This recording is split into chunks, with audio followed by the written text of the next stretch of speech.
3 of the CODE Sports NBL Blitz. We've got a double header on for it tonight. Derek Rucker, the best dressed, the most opinionated man here in Canberra. We got the New Zealand Breakers taking on Southeast Melbourne. What are you most looking forward to here? Well, both of these teams have not played yet. It's their first hit out. I just want to see them get up and down and play with great energy. Obviously, Southeast Melbourne have a good nucleus of Australian players who we know what they can do. But some of the imports, I want to see if they fit into the league. In New Zealand, Parker Jackson Cartwright is the story. He's the guy for them. Let's see how he's feeling early in this preseason. He's the one signature they want in the offseason, and they got it. Illawarra and Perth coming up after that. What are you looking for there? Well, both of them have an import spot to fill. And I said the other night that I feel those import spots have championship ramifications for NBL26, but we don't have those imports yet, and both teams are really strong. Let's see what they got. Hey, it's been a big day. We've been feeding exotic animals at the National Zoo. We're ready to crack into some hoops.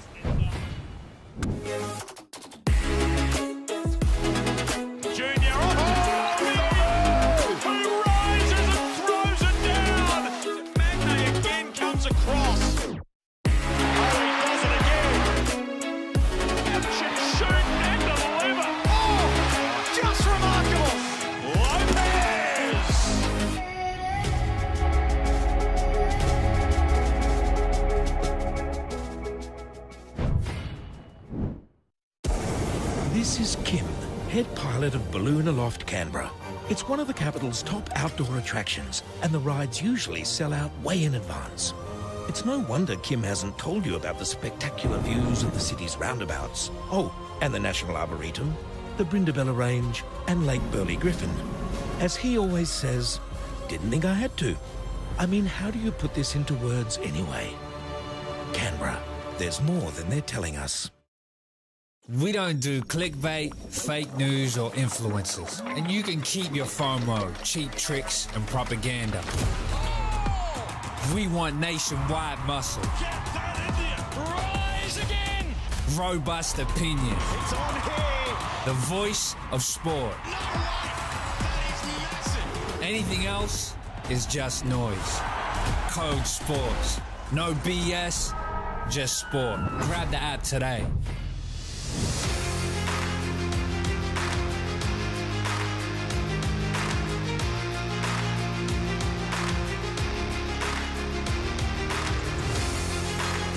Hello from wherever you're watching around the country. Welcome to AIS Arena.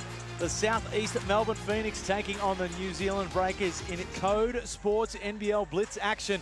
We're on night 3 of the preseason. Derek Rucker, the best dressed, the most opinionated analyst in the game. You've been having yourself a massive weekend. You even went today. You went to the zoo and you fed a cheetah. I did. It was great. We got to pet a cheetah. It was a little bit nerve-wracking, but we got through it. But this game will be nerve-wracking also because it's the first hit out for both teams in the preseason here at the CODE Sports NBL Blitz. It is, and this entire week we've been trying to work out, okay, who finishes top 3, who finishes top 6, who are the bottom 2. It's impossible to work out, and there is going to be a surprise packet from a team that we don't necessarily expect that ends up finishing top 3. Well, that's always the case. Both of these teams, probably teams that people have said, oh, I'm not as impressed with the off-season moves. But I think one of these guys is going to be a real surprise packet. Tonight might go a little way in showing us which one it'll be. Well, we can get into that further during the course of this ball game. But if you look at the ladder right now, the Sixers have 6.5 points. Obviously, the scoring system's a bit different all the way down to the 2 teams that will play tonight who have yet to make a mark in this competition. But you know, it's very tight here. We understand that all teams across the league have done a really good job in their team construction in the offseason.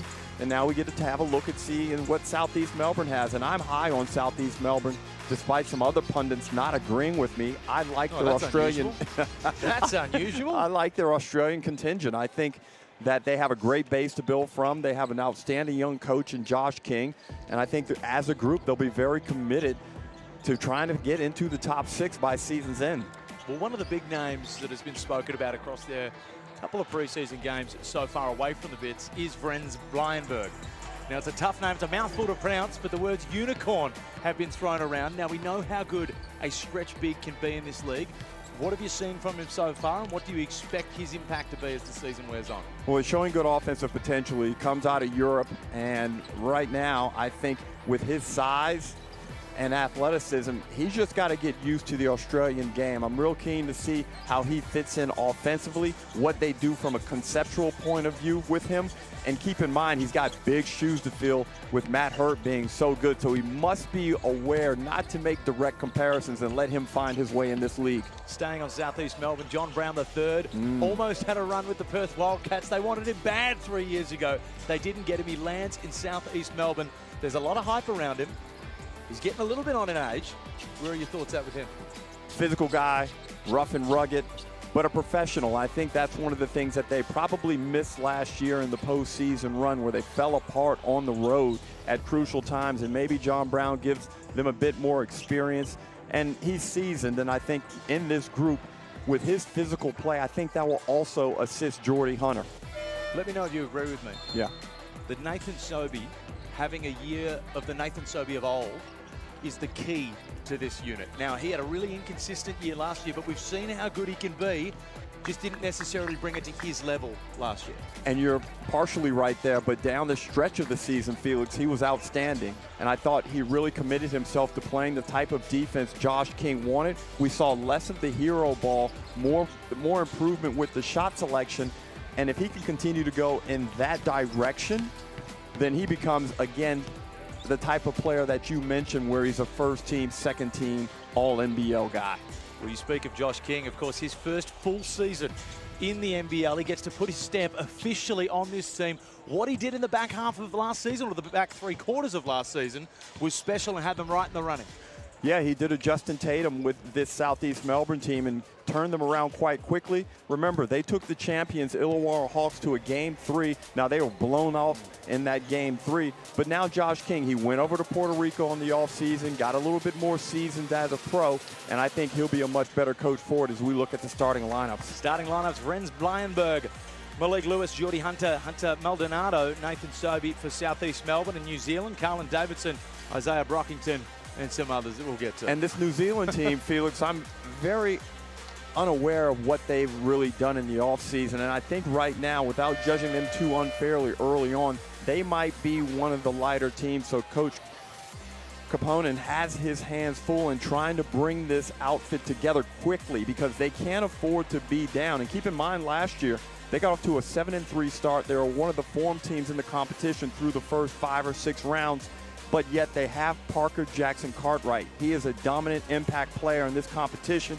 He can win games on his own. And that's it. When you talk about top-level imports in this league, guys that are potentially worth $1 million, I haven't seen the financials of the New Zealand Breakers, but he is a guy, as you said, if you're going to pay that sort of big money, they've got to be able to win you a game off their own bat, and Parker Jackson Cartwright is exactly that. And they have some guys like Ruben Tarangi, guys that have kind of been journeymen around the league, and if they want to stay in this league, they need to produce this season. Sam Menenga as well. We saw highlights of him last year. Inconsistency hurt him a little bit. He went through a nice little purple patch as well from the three-point line especially. How important is he going to be for the Breakers this year? Yeah, well, he's one of the key Kiwi pieces, and they have a focus of trying to bring back more local talent, and Sam Menenga was outstanding. He spent some time with the Lakers in the Summer League, and I think now that he has the latitude positionally, I think you'll see a much improved Menenga and a more consistent performance throughout the course of the season. A massive shout out to the New Zealand Breakers as well. Everything they've done in this offseason, bringing in Dylan Boucher. Yeah. New Zealand has such a special, rich and amazing culture across that country, and they're bringing a lot more of that. Something that a lot of fans had said it lacked, whether that be the things they do off the court, the talent that they have, keeping local talent there, and New Zealand talent is as good as it has ever been, as we've seen on the national stage. And I think the New Zealand Breakers have done a fantastic job of instilling this to be a New Zealand team. Very well This isn't just an NBL franchise, this is New Zealand's team, and I think they are really on their way back to instilling that confidence in their fans that they're doing just that. So we're going to chat to Dylan Boucher, luckily a little bit later, and we'll delve a bit deeper into all things New Zealand with him. Not far away from tip here, Jordy Hunter, Sam Menenga going to fight for it here. Jordy Hunter finally getting some backup in the center position, which he was praying for last year as a guy that's pretty prone to foul trouble. That's going to be essential. Maldonado works off the Hunter screen. Lewis buries it from the corner, and he gets his season off to a hot start. Well, I was speaking with some NBA scouts just before tip-off, and we were watching Malik Lewis in warm-ups, and I noted that his shot looked much improved. The second-year next star comes out and knocks down his first three. We know he's very good on the defensive end and can rebound the basketball. Brockington, hard to the hoop, Woo. nice finish. And we sometimes forget, Derek, that as much as when Josh King came in, this team started winning games. When Malik Lewis hit the starting five, this team started winning games as well. Correct, and he's a guy with a big future. Again, consistency will be the key as Blyenberg gets to the bucket. Aforementioned nickname, Unicorn. That might be a bit. This is the first time I'm seeing him in action move, and he's moving like a 6'5", 6'6" guy, and he's all of 6'10". Yeah, he's long. And wow, they didn't give him free throws on that. That's a shooting foul. It's preseason for the officials as Right. well. Let's not forget that. We almost had a player ejected for not being on the score sheet. As Blyenberg will earn it the hard way, can't get it to fall. Nice mobility there as he came off the screen to get that jump shot on the baseline. It didn't go down, but the movement and the process looked very good. Brockington in the open court. Tarangi, hard drive. Bit of contact with Hunter and finishes. An NBL journeyman, Ruben Tarangi. Sobey, the early trigger. Can't connect. PJC will fight and scrap and come up with it. Gets into the paint, little Lena, and that's good. And he's so tough. One of the smallest players in the competition, but possesses one of the biggest hearts and skill sets.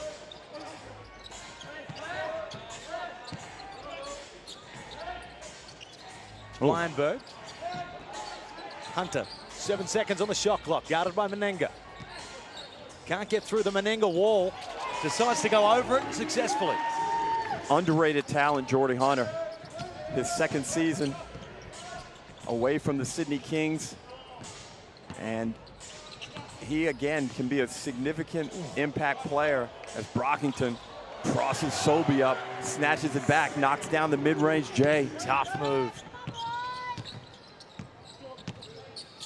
Can Sobey answer back? Finds Hunter on the block. He'll go again through the chest of Menenga. Looks to go the same move on the other side.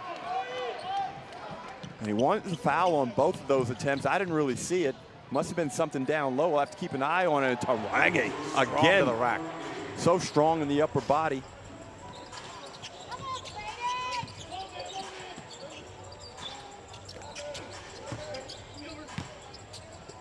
Maldonado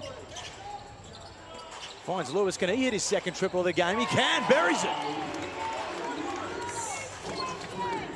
Quarterback pass there to PJC. Contorts his body. Can't get the finish. Will almost come up with it again. Good pass. Blyenberg, can he get himself on? He can.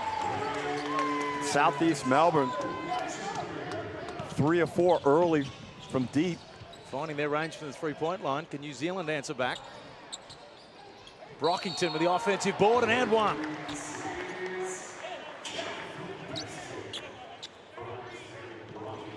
Again, another quality start to this basketball game. Scoring is up. 23 points in just over 3 minutes. And Josh King will make some moves, bringing Jordy Hunter out of the game. And Gorjak Gak, someone who's been plagued by injuries for the best part of his career, still a young man with a lot of athleticism and length, a unique asset in our league.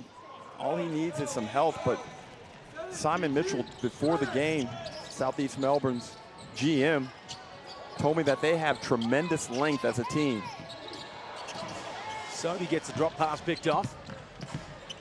PJC finds the gap, splits it, and he'll go to the line for two. The communication between Lewis and Sobey wasn't on point in that transition. You just can't show PJC that type of gap. He's so quick and got a great ability to contort his body and get in the seams. One of the most exciting players in the league. He is, and he's got a lot to him.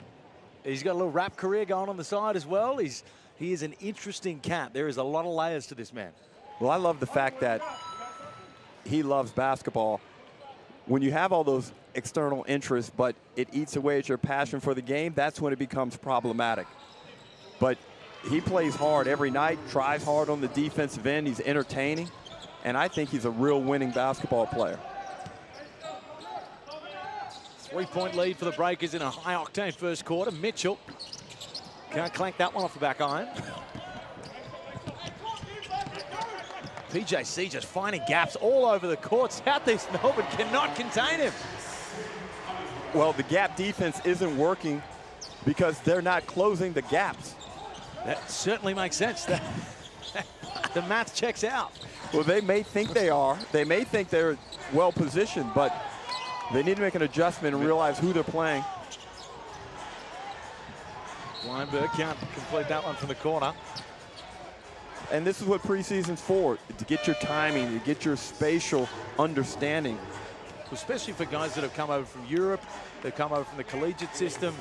The NBL's a very, very physical league, and we see guys come over, especially bigs, get in foul trouble. Guards sometimes can get a little bit turnover prone. Yeah.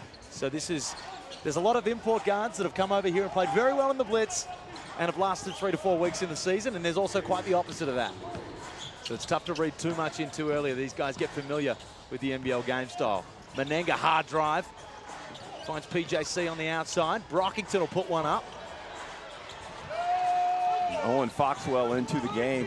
A very promising youngster. Oh, talk about promising. Foxwell. He is going to have himself a breakout year. I thought last year was a bit of a breakout year, but okay, I get you. I'm thinking award season. Oh, breakout. Okay. Well, he's played a bit of basketball in the offseason, and the thing I like about him is for his age, he's very brash, he's confident, slippery with the basketball, shoots it well from three, he's a good distributor. And on the defensive end, he's got a lot of confidence. Incredibly poised for his age as well. Menenga off the nice dish. Nice. Count it, and he'll go to the line for another. And Sam Menenga was off to a really strong start in NBL 25, then some personnel changes, and he just went right at Gak's sternum. Got the contact, elevated, and finished nicely. But then sort of after Christmas, things fell apart, not only for the Breakers, but Menenga wasn't able to have the same level of impact as he had when they were 7-3. It was such an unusual season for the Breakers last year, getting rid of Freddie Gillespie, who appeared to be playing well. Bleisenberg will yet again try his luck. That one will connect.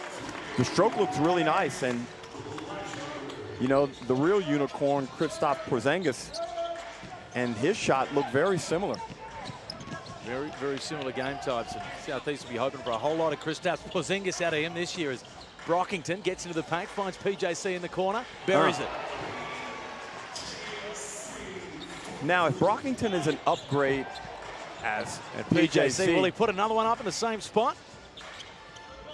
A pest on defense. Again, splits the gap, fades back. Can't complete it that time. But last year, I didn't mind Matt Mooney and PJC playing together, but if Brockington can provide more than what Mooney gave last season, that's going to be huge for them. Just getting a little bit too tricky with it. Brockington turns down the three, gets into the paint, goes up. Can't finish it. Menenga with the easy cleanup and a timeout to Southeast Melbourne. 7-point lead to the New Zealand Breakers.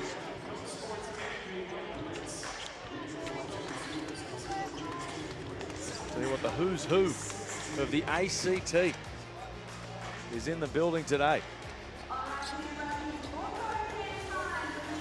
What are your way too early thoughts, Derek? We know that sometimes you come under fire because you write teams off, you write players off in the early days. Well, that is a man who you can never write off right there. Nick Kyrgios, drink in hand, taking in a bit of blitz action, and he's getting camera shy there, hiding behind. Back at home in Canberra, and Nick Kyrgios been all over the world. If you follow him on Instagram, he is a busy man, a well-liked man, and a lover of basketball, as we know. Maybe at some point we can get him on the broadcast, but I think we go as far as saying he loves basketball more than he loves tennis. Oh, wow. I think that's a definite. This guy mad is a Celtics hoops fan, right? Hoops junkies, friends with all the Celtics. He's a part owner of the Southeast Melbourne Phoenix.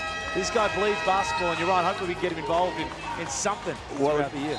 before we went on that little divergence, you asked me about my take on this game so far. I can guarantee you this. Josh King is mad inside right now. 23 points in just only 6 minutes. This is a defensive-minded coach. His ethos is built on that side of the floor. And like a lot of guys now in the NBL that coach here, if you're not performing on the defensive end, you got to come sit down. Glover into the game for Southeast Melbourne. Gack keeps his head on a swivel, finds Foxwell. Gack will pull down the O board. Mitchell tries his luck. 0 for 2 for the Phoenix. And Liafa, who is such a renowned shooter, has gone through some cold patches in his career. If he's on, it's a different look, Breakers. Well, it's good that he's come back to New Zealand and gets an opportunity to redeem his career. Things went astray in Sydney. Had a very poor shooting season as the Kings underachieved. As we see, Gack just nudged Menenga out of bounds. And I think playing alongside Parker Jackson Cartwright will be a good move for Liafa. Parker Jackson Cartwright is one of the few small guards in the competition that actually plays well off of the ball as well as he does on the ball. Where would you rank Here Parker we go. Jackson Cartwright? You know, I'm always looking for a little nugget out of you, because I know the NBL media gets to you first. I want to get something on broadcast here. Where would you rank him amongst league point guards going into the year? Because I know your rankings will come out at some point, but just purely on pure point guards. With Bryce's reassignment to Adelaide, what position is he? I'm going to put Bryce in the shooting guard category. Okay, and that's fair. I have Parker Jackson Cartwright as the #1 point guard right now in the competition. Ooh, Geordie Hunter just showing his wares with a couple of pivots. I think you bang on there. I think this is a special, special player in New Zealand. Incredibly fortunate to have him back in the fold this year. Bairstow, a little overzealous on the contact from Blankenberg. That may be a couple of fouls now. Poor closeout, terrible footwork, and didn't have his hips down and enough width in his stance, and allows Bairstow to get by him. And that is 2 fouls. Blankenberg will have to go sit down. How about this? 7 fouls in the preseason. Let the guys play. 7 fouls. How about we compromise and go 6? 6 and a tech. The tech doesn't count towards the 7. Like the NBA, huh? Basically. Yeah. One of the knocks on Blankenberg going into this year is that he's just maybe not the defensive key that Southeast Melbourne were looking for, and sometimes that can rear its head being foul prone. Yeah, well, they kind of got away with it to an extent last year with Matt Hurt not being an outstanding defender, but he gave you so much on the offensive end. Southeast spitting the ball around. Mitchell will go baseline. He'll go up and get fouled. He saw red on the way down the baseline. DJ Mitchell caught Tarangi on a closeout situation on the wing. Really tried to elevate. DJ's been out of the league for a season. Get the comeback opportunity here with the Southeast Melbourne Phoenix. And in his time with the Brisbane Bullets was an exceptional shooter from deep. Had a very good net rating besides the fact that those Brisbane teams weren't exceptionally good.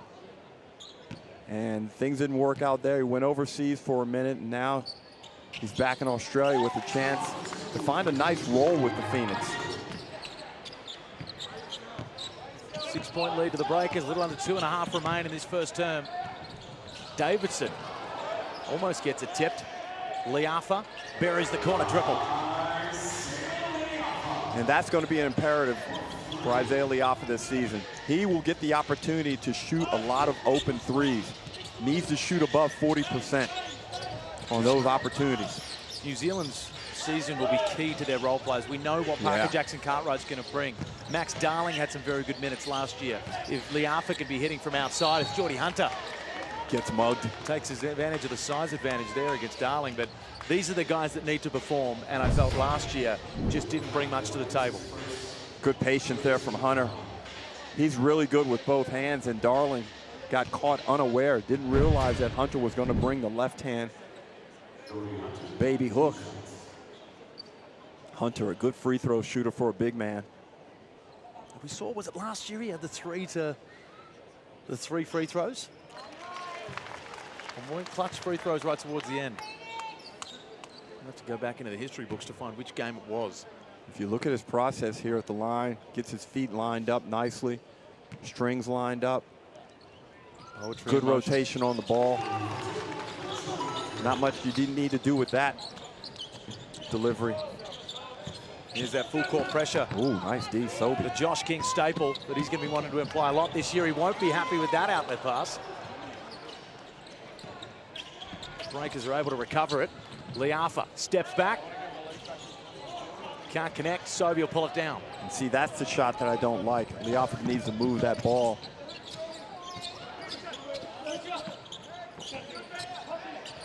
Hunter right now, you can really see a focal point of the offense.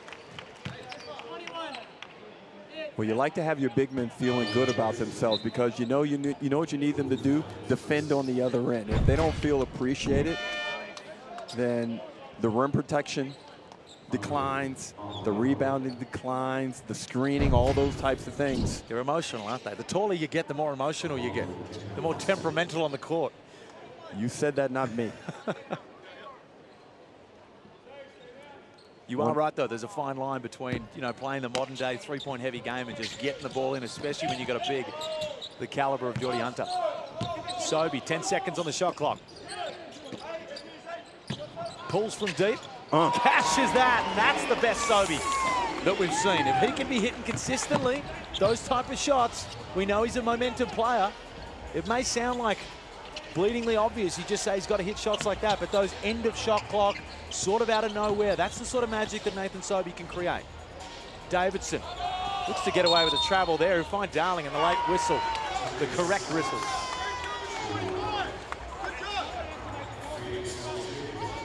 Just such a key part to this season, and you mentioned, looked like he clicked under Josh King when he came at the helm.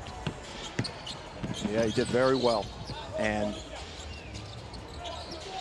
Hunter, great pass from Malik Lewis right up at the rim. Can't make it any easier than that. Liafa. Phoenix just starting to claw back this lead. Darling, the verticality from Hunter isn't enough. good tough basketball. Excellent pass from Liafa.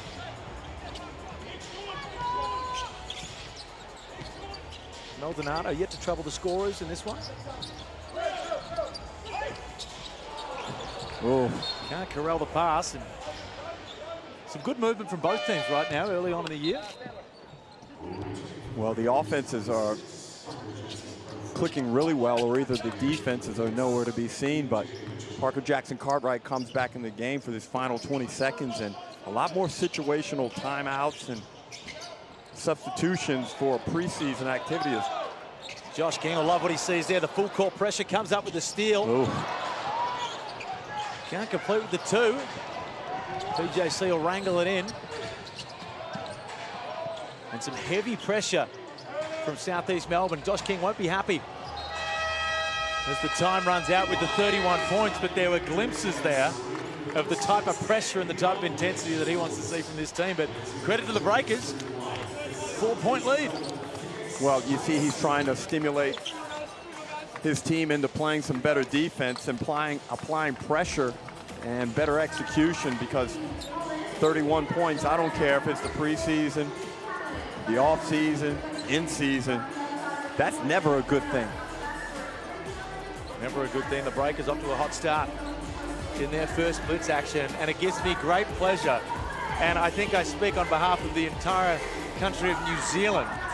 Dylan Boucher, absolute legend of the NBL, absolute legend of New Zealand basketball, back at the helm with the Breakers. And we were just singing your praises earlier on in the broadcast, saying we're seeing what the Breakers have lacked was the culture, the New Zealand presence, and you, sir, are making that front and center, bringing it back. Definitely trying to do it, yeah, for sure. I mean, not that you read anything into preseason, but putting 31 points on the board in the first quarter is a good start. And it's just nice to see the ball go through the hoop when you've been just doing nothing but training. So first hit out, and you know, not expecting a lot out of the preseason, but at the same time we've got some new players, some old players coming back. It's just exciting to see them back in the BNZ Breakers uniform. Well, let's elaborate on that point Felix made about bringing the New Zealand players back into the program and really making that a central focal point. Where did that originate? Was that an ownership thing, or was that something that you really drove? What was the stimulus for that decision? One of the things that brought me back was their talk that they wanted to become a heavily focused New Zealand club with local players being the forefront or being the core. And when they said that to me, there was music to my ears. So it was a hard decision it was an easy decision to say yes. It was a hard decision to say no. Yeah, it is, because when I look back to when I was growing up watching the New Zealand Breakers, when you saw the Breakers, that was my introduction to New Zealand. It was you, Kirk Penny, these legends of basketball. And, you know, you hate to say it, and it's no knock on previous ownership or anything like that, but you know, it wasn't a New Zealand Breakers team. It was another franchise in the NBL. For all intents and purposes, it could have been in Tasmania. But it seems like the fans sort of felt that as well. And, you know, it's just really, really cool to see. I saw what you guys were doing the other day. Now, you know, I don't want to culturally appropriate and get the wording wrong over it, but Mana, I believe it was, yes. you know, really, really engulfing in that culture. Yeah, I mean, we, you know, our jerseys are special to us, so we want them blessed every year, and that was our jersey blessing, which is pretty special. And you know, all the players bought into it, and we do that at 4:30 a.m. So it was an early start. Yeah, so and all the players were engaged and wanted to be there, and it was awesome. That's very cool. Now Parker Jackson Cartwright, Jarek Rucker said before, we've pushed Bryce Cotton to the shooting guard position, the best point guard in the league. How good is it to be able to build around? In my opinion, you've got a fantastic coach and the best point guard in the league. Yeah, well, that coming from Ruck means a lot. So, I mean, there was one guy we definitely wanted back, and that was PJC, you know, and he wanted to be back. So it was a relatively easy conversation when a player wants to be there. Well, you look at this lineup, and where do you feel like you may have, and you don't have to single out any players, obviously, but feel free to do so, though. Where is the area where you might feel a bit of concern? And it could be defense, rebounding. Yeah, I'm hoping the preseason will wash that out so we can try and tidy it up. But to be honest, I mean, I think if anything, where we're lacking right now is we're a little underdone. We still haven't got our third importer, and Rob Baker playing for USA at the moment. Our All Black players have only just come back from the Asia Cup. We haven't had a lot of reps on the floor with the whole squad, so that's why it was encouraging to see how they're playing, considering we've only had a handful of trainings really together. So that's probably the one area we're lacking at the moment.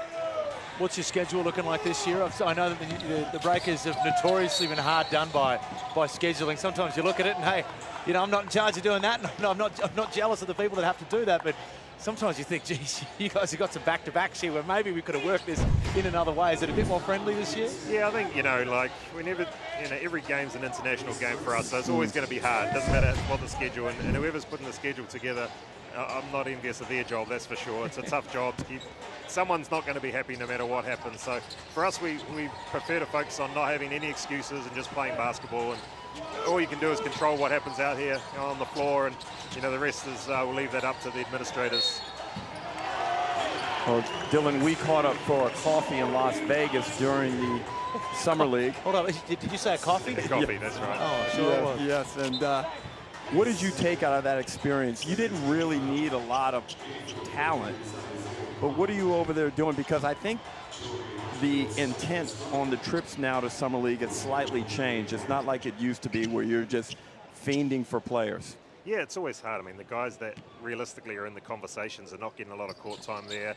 I think the networking, the working with agents over there, getting to know them a little better. So, you know, obviously agents are going to sell you players, but you know the ones that are going to be honest with you and be, if their player is not able to do what you want a player to do and so forth, those things are crucial to be able to learn.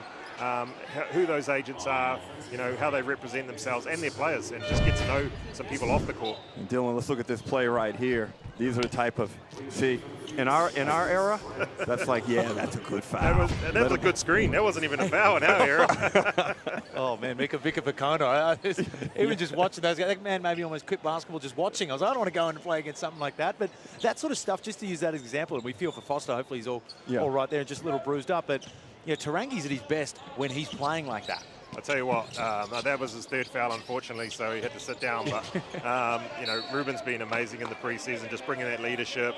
He's shooting the ball great. I don't want to jinx him right now, but like he's feeling at home. I'd say that, you know, and he's been a real leader with this group. So we're looking forward to a good season for him. Yeah, on that, just to go back on that being home, like, you know, Isaiah Liafa didn't have the best season in Sydney. We've seen far better from him before that. Do you think that, you know, the lengths you guys are going to with the ceremonies and stuff like that, and just playing in the Breakers jersey is just giving them an extra little push? Yeah, I think, you know, if you're a New Zealander and you're playing for BNZ Breakers, you have a chip on your shoulder. It's us playing against Australia. Like, let's face it, it is. And so when you're playing with your home team, it has a little bit more to it. And we've all seen Fiba Liafa and Fiba Tarangi. Like, hey, they are really good. So, you know, we unlock some of that, we're good. New Zealand basketball in general is heading in a really, really nice direction. We've seen with some of the national teams and that. Have you got your eyes on any, you know, your pathways for young talent? Is that still a huge thing for you guys pushing forward, wanting to be able to get that up, you know, be able to lock that up before some of these others can get their claws in? Absolutely. You know, there's some real talent coming through, and we're excited about what the future holds for New Zealand. And you know, we're seeing our under-17 and under-19 groups, you know, come in the top 4 in the world consecutively. So there's some real talent coming through, and we want to start an academy back up and really enhance those players and get them part of our culture and see what it's like and feels to be part of the Breakers. One thing I'm always curious about with the men and women in your position in our league is, on the day-to-day, how much time do you spend at training? How much time do you exert on the basketball side? How much influence do you try and have on what the coach does?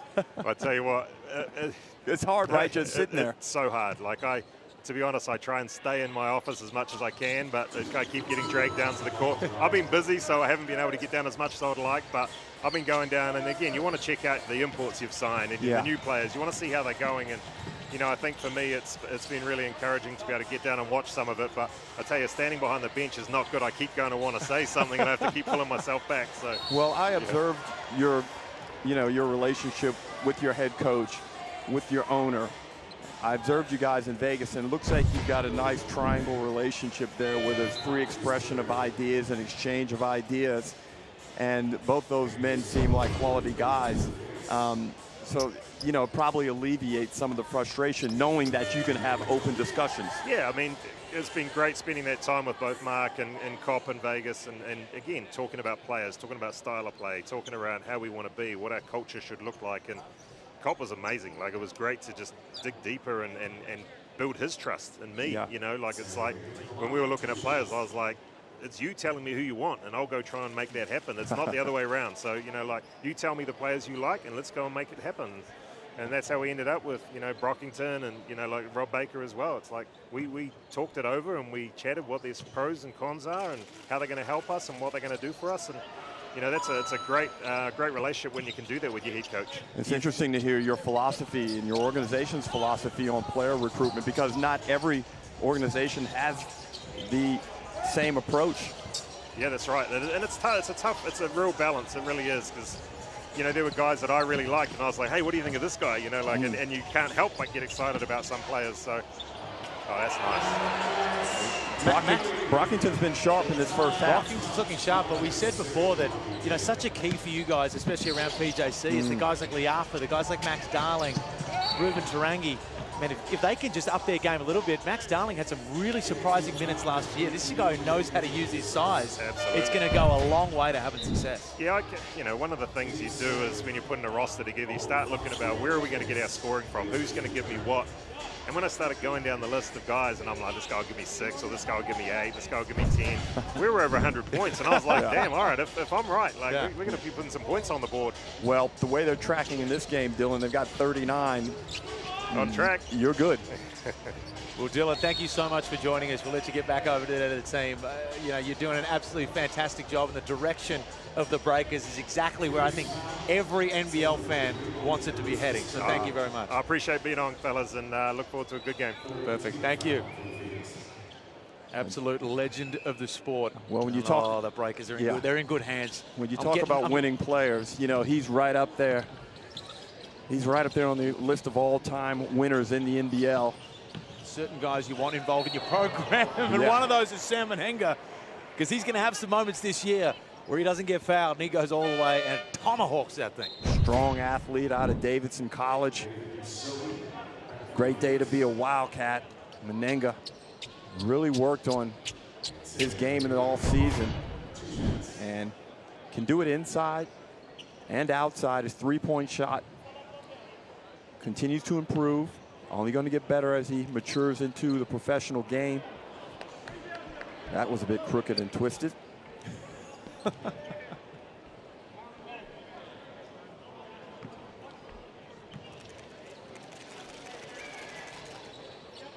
Menenga converts.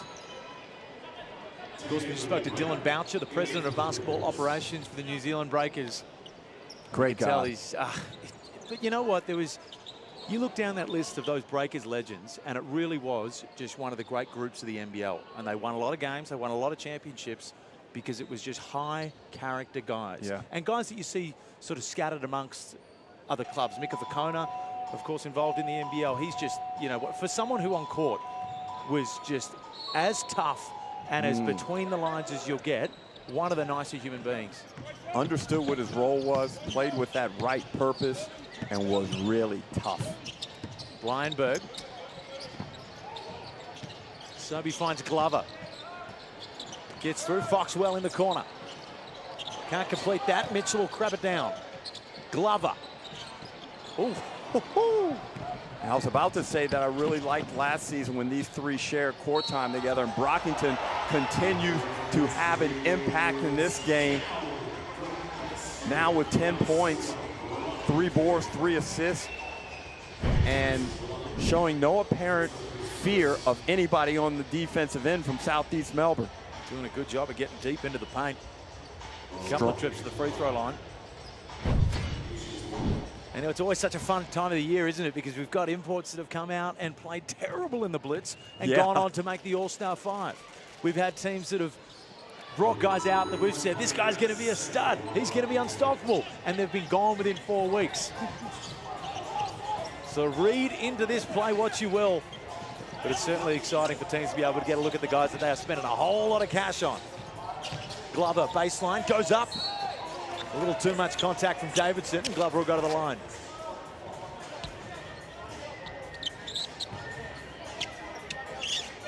In the ACT, Canberra just coming out in force to these games. Of course, it's no surprise. We were out at the zoo today. Amazing. Amazing. Feeding a cheetah. I was a bit apprehensive. You're just apprehensive is an understatement. When Jack Heverin hit us with the idea of what we were going to do, hanging with cheetahs he told on me the trip to Canberra wasn't at the top of my list. He told me we were going to go and pat some sugar glides. Now, it's all happening here in Canberra. The Code Sports NBL Blitz.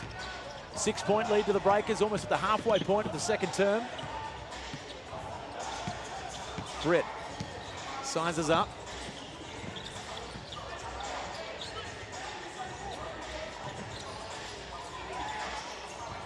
Britt will get it back.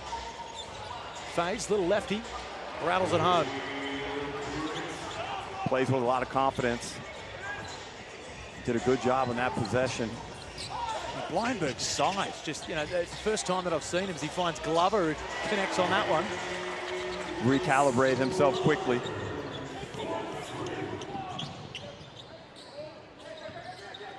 Got him. Darling finds the open Davidson, who'll throw it down.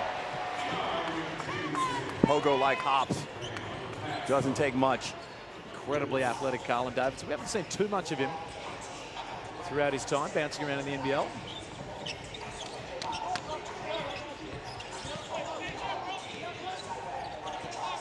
Blindberg certainly not trigger shy. Bairstow will find Darling. Yeah, Blindberg's knocked down a couple of threes. Nice little cross from Brockington. His confidence has grown tremendously. 8 seconds on the shot clock. Jabs one down. Can't complete it. But you look at Sobey on that defensive possession. and he was kind of unsure. He knows now that he can't get too tight on him. So Brockington did the right thing, hit him with a jab, created more space, just missed the shot. Out of the imports that we've seen so far, who's been the most impressive to you or the most surprising? Javon Freeman Liberty. Yep. Now finally I got his name right. I think Liam Santa Maria was calling him Freedom Liberty. Well, yeah, majority of last game. Yeah, because he was doing whatever he wanted out there on the floor. But he was very impressive. Admiral Schofield was outstanding. Bryce Hamilton from the Tasmania Jack Jumpers looks really good. The imports are outstanding this season. Still with some yet to hit our shores. JaVale McGee, Montrez Harrell mainly. JaVale McGee for Illawarra is the one for me. Currently with pneumonia. Still back in the States. He'll be back here very shortly is what I'm told. But he's the most exciting for me because we've seen this guy play his trade in the NBA where there is a defensive 3-second rule. You take the defensive 3-second rule and you say, big fella, you can just sit in the paint and swat and block for as long as you like. They get very, very dangerous.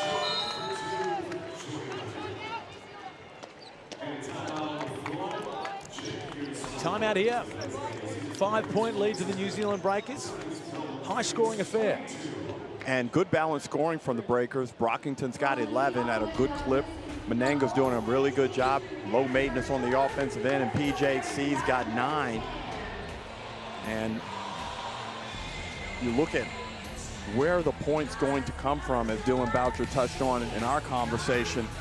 And one of the things that coaches love is to know they are going to get X number of points and productivity from certain guys, and then you just got to kind of fill in around the core. Well, that's what you're going to have to do because, you know, Brockington is really showing himself at the moment, but outside of Jackson Cartwright, there's no major name. Sam Menenga, of course, has got himself a little bit of ability, but there's no names where it jumps off the page and says this guy's had a storied NBL career. So still plenty to learn about these players. If you want to learn more about the players and the league, grab that Code Sports app today, codesports.com.au.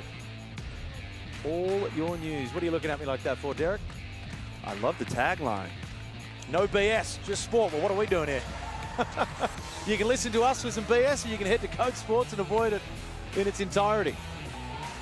They do a fantastic job. They certainly do.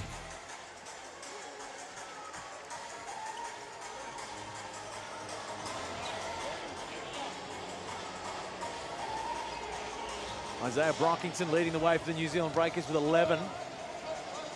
And Geordie Hunter chipping in 11 on the side of the Phoenix.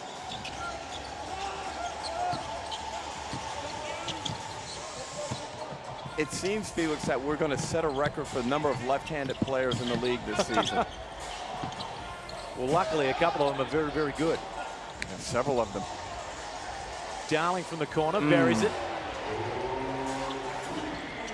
He had some big games last season, and they came towards the end of the season when things got out of hand for New Zealand. Nice pass from Sobey into Geordie Hunter. Geordie Hunter may be one of the best dive bigs in the competition. He did right there. He keeps his hands up. Straight roll as Britt tries his luck from the outside. Can't connect in emphatic fashion. The pass is tipped from Sobey. Brockington will come up with it. Good body control. Can't finish it, and Britt will wrangle it in. Sizes up Mitchell. Works off the Darling screen. Crosses back. Fades. Can't complete it as Bairstow will run in to try to get it. They'll come up with it. And Sean Bairstow is a player that I look forward to doing more this season and establishing himself as a legitimate NBL role player. Comes from the famous Bairstow family up in Brisbane. And they're basketball rich. Can play the 1 through the 4. Great hands by Sobey. Great hands there to tip it away from Darling.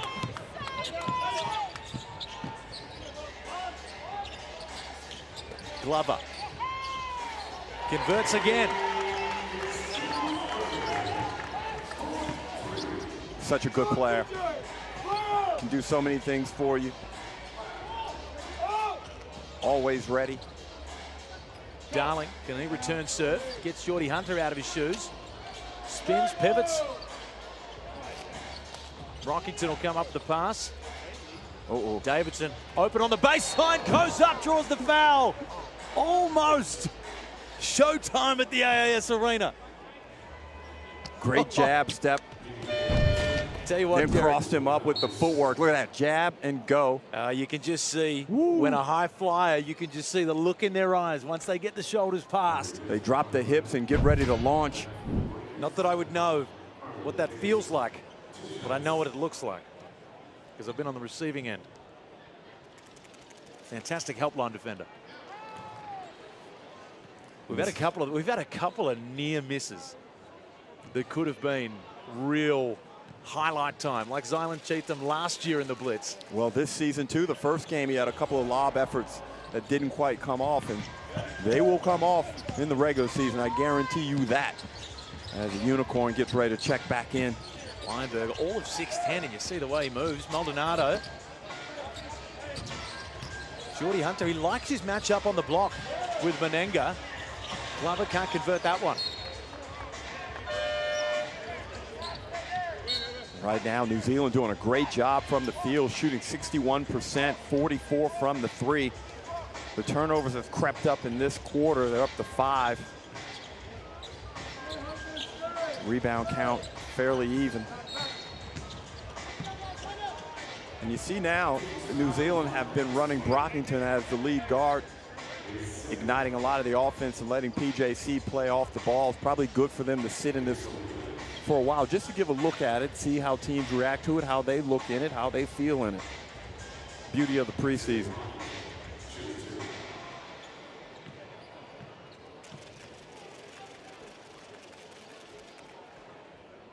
Rockington converts the first.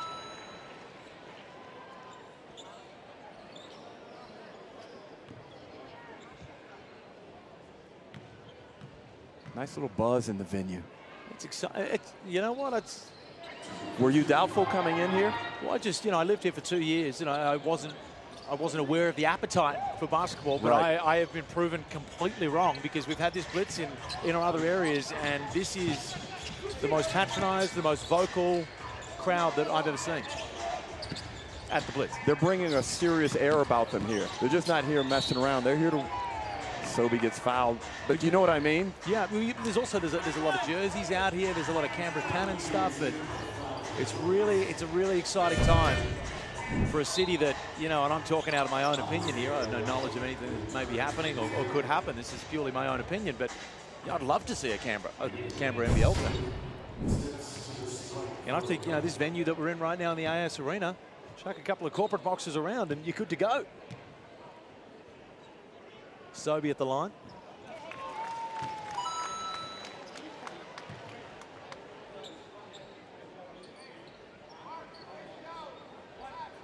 Sobey with 4 points, 4 assists. And that last category is an area where he can really have an impact on the box score because he's so athletic and skilled. He can generate a lot of good opportunities for his teammates. Menenga with the mismatch down low. They can't find him. They find Bairstow instead, and he cashes the triple.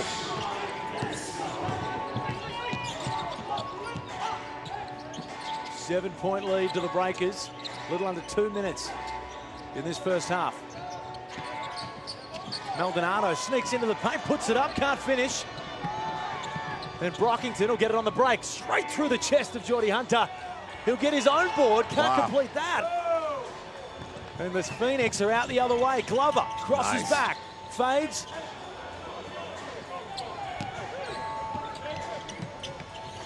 Some fast-paced basketball to end this first half. Brockington turns down the 3. Looks to have been potentially bailed out with a bit of a call there. Well, I think he believes he was fouled on the possession before, and I don't think that's a foul. He drives right into Hunter.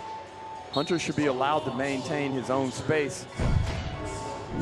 The old block charge, there's so much gray area. It's always a tough one for the officials and players when it happens. I don't think there's ever been a block charge call that hasn't been argued either way. It's why I always hate to see them get challenged, because the official and the rules committee is always going to be able to find a way to say that was a block or that was a charge. And you could probably argue it the other way as well. There's so much gray area, but there's no other way around that. Well, There's no gray area about his scoring. Right now, he's got 14 with another free throw to come. Leads all scorers at the moment, Isaiah Brockington.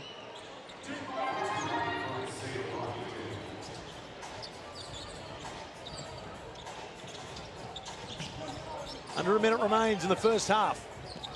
Weinberg Nice. finds Geordie Hunter once again. He's been menacing rolling to the rim. He's just got great timing. He's a good screener. Establishes a nice early wide base. Puts the defenders in compromising positions, and then he knows how to exploit it. In that instance there, hands high, great pass from the Unicorn, and Hunter finishes easily.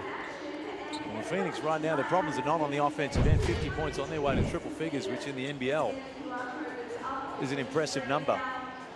But that's that high-low big action that you can get. We've seen that a couple of times with Malik Lewis as well, stepping out, making that pass. Geordie Hunter so proficient at rolling to the rim, directly to the rim with no detour. 17 points on 67% from the field. The offense ticking, the defense still of concern. The New Zealand Breakers with 57 points. And Isaiah Brockington just crossing, ducking and weaving his way all through the defense.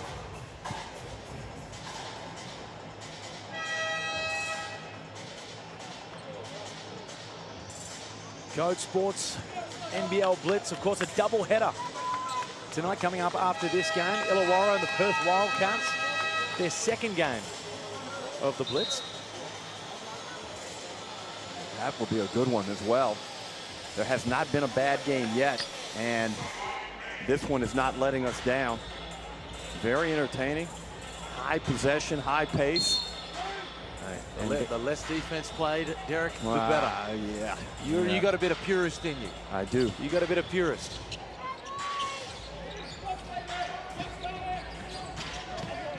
Okay.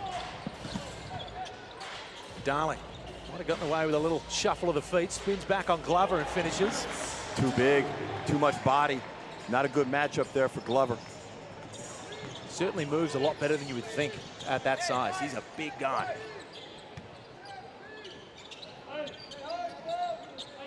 Sobey.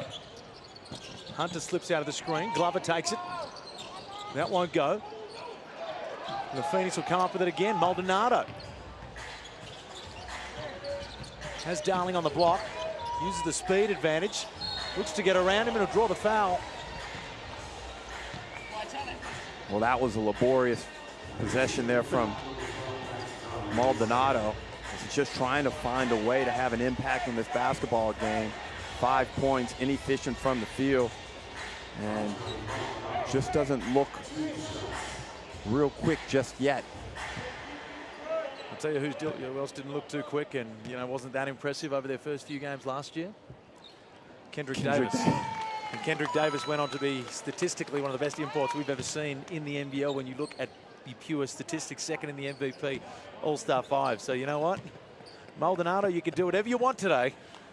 And I'm not going to judge you on it because guys do just need as he misses the free throw there. But comes up with the offensive rebound on his own free throw, puts it up and puts it in. Nice recovery. Who needs one when you can have two? Well, what a finish to the half there. Maldonado rebounding his own free throw and putting it back in with a short corner jumper. Just as you were saying, he doesn't look too quick. I tell you what you got to do to get your own rebound on the free throw, Derek. You got to be quick. Good first half there from the Breakers, going with a 6-point lead, and I think both coaches, especially Josh King, will want some more defensive execution. And 59 points, that one would be eating King up inside. I don't care when you're playing the basketball game. Certainly will be. Now, we saw some full court pressure as well from the Southeast Melbourne Phoenix. How much do you reckon we're going to see of that sort of, run and jump, trapping style defense? Well, I think they'll probably just sit more in the half court and just try and get their bread and butter sets right on the defensive end and schematically just simplify. That's what happens often when teams are struggling. But on the other hand, he may just junk it up depending on the margin of the game. They probably would want to try and win this one as well. And the Breakers, Isaiah Brockington, now rumors float around when you hit the blitz. Who's good? Who's not that good? Who's going to struggle? And I heard a little talk of people saying that Isaiah Brockington maybe wasn't going to be one of the top tier imports in the league. But what we've seen, 15 points in the first half here, I get the feeling someone's lying to him. Well, we heard that only an hour before the game. And he looks pretty good to me. Look, everyone finds their rhythm within our league at different times. And the NBL, I've said it many times, is a very unique competition. You have to get used to the pace. You come out here, it looks like a real chill environment. Then you get between the lines, and it's a very physical and intense league. As we look at the first half stats, the Breakers are on fire from the field at 60%. And they've done a really good job in executing their offense. 5 steals. Not much happening with the rebound or assist disparity. Just the 10 3-point attempts from the Breakers from outside compared to the 21. But you know, one thing, Southeast Melbourne Phoenix, do you think that's the game that they're going to play this year? Well, I like how everyone has executed so far as the Blitz. There have been a lot of passes thrown, and teams are really forcing defenses to play on that end and make a lot of decisions. We look at the scoring leaders, Hunter with 17, high efficiency, and Brockington, as we mentioned before, he's been dynamic for his 15 points, and Darling with 12. What's your ceiling for Geordie Hunter this year? Is he a guy that you think is going to try to fight his way into these All-NBL teams? He could, but I'm thinking that his usage may not allow him to do that. Now, you know, if things fall his way, he could very well be like a player of the week type guy from time to time.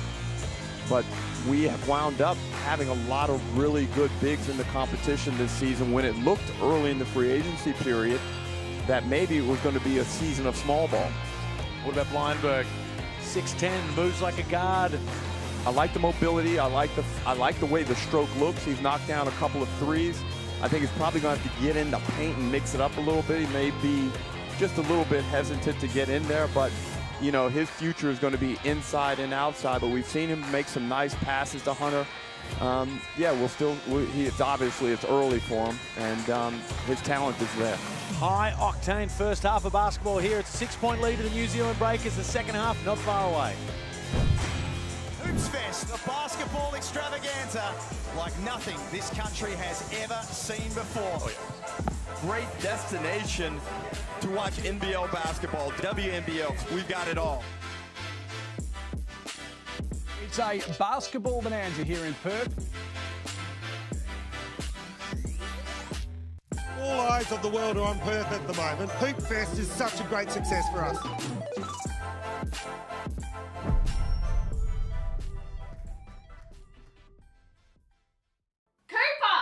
Enough screens! Time to go outside!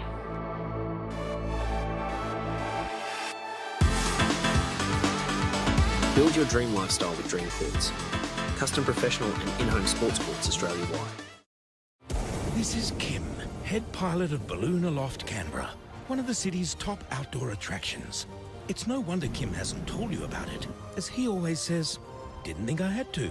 Canberra, there's more than they're telling us.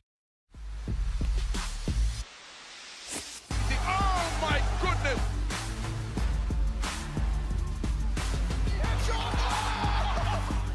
Kyrie Jones who dunked all over the top of McCall.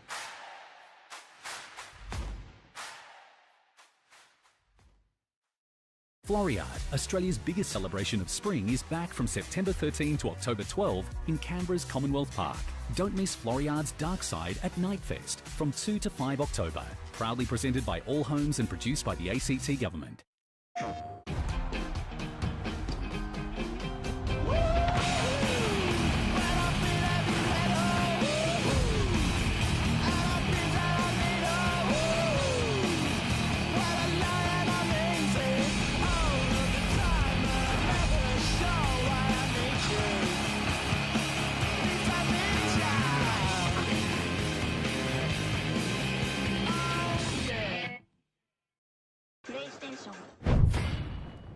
We are super excited to be here in Canberra this week for the NBL Blitz, and all of the games are at night.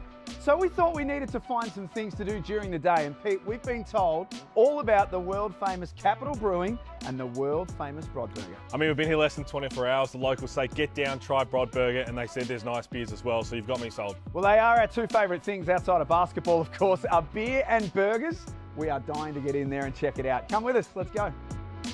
What would you suggest? All right, 2 Brodburgers, please. Look at this. This looks unreal. That's what we've been waiting for. How's the aioli for it? Look at this. We were not disappointed, Pete. We've got full tummies. We've got happy bellies. We had such a blast here. That was delicious, and I'm ready for another beer, so let's roll. It is so much fun here at Capital Brewing. Go in and check it out. The Brod Burger is as good as everyone says it is. It is one of a range of things that you can do here in Canberra this weekend while you're here for the NBL Blitz. Yeah, let's go, dude.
Welcome back to the AIS Arena, a full sold-out AIS Arena.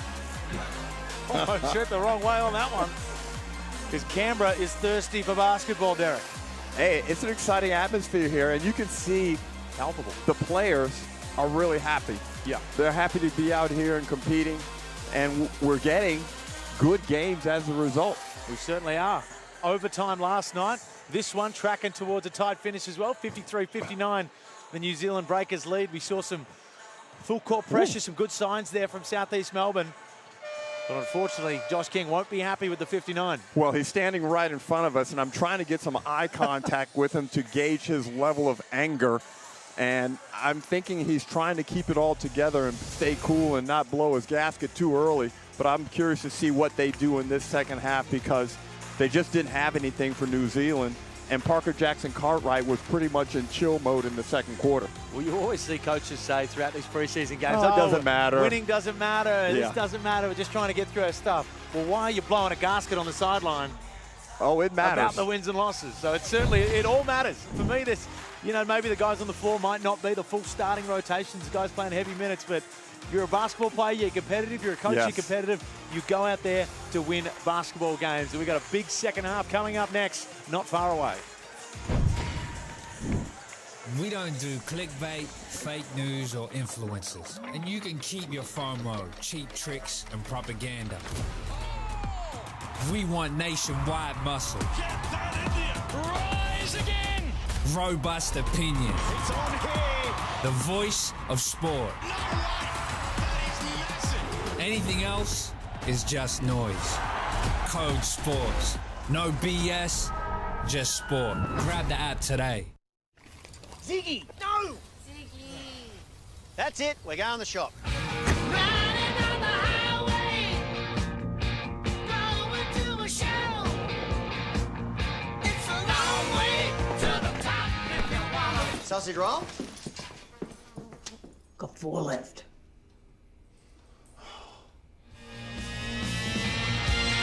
New Mitsubishi Outlander. It's a bit rock and roll.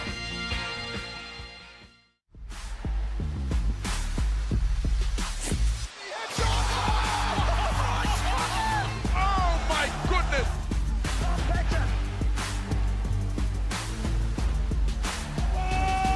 Tyreek Jones who dunks all over the top.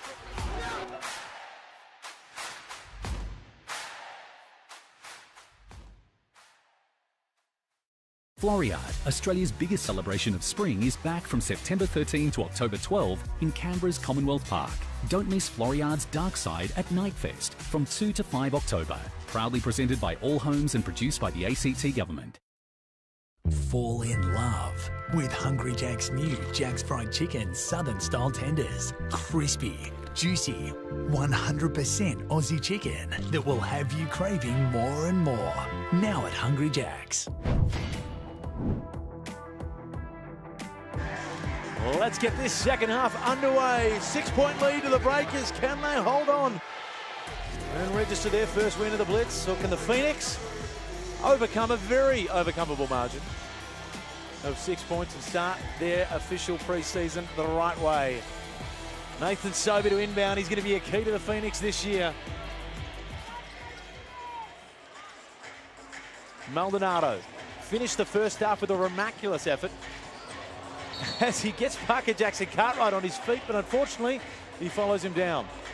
And that's a couple of times where he's kind of lost his balance without much contact. And Parker Jackson Cartwright is bemused as to why the whistle was blown against him. That's his first foul.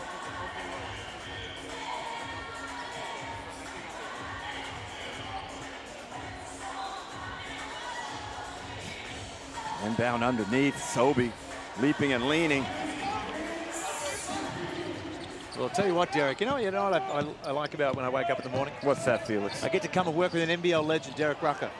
And you know what's even better than that? When another NBL legend turns up in Dylan Boucher. And you know what's even better than that? What's that, Felix? When Simon Dwight rolls into the building. It's amazing. Former teammate, West Sydney Razorback, one of the all-time great shot blockers and rim protectors in NBL history. Simon Dwight, a.k.a. the landlord. Dude, it is great to see you. What is happening, my man? It's been a long time. Thank you. Thank you for having me. Fantastic. How good is this? It's fantastic. Yeah. How do you? I didn't expect the turnout to be what it is here in Canberra for this tournament. It is absolutely unbelievable. I've been to plenty of blitzes, and this, in my opinion, is by far the best.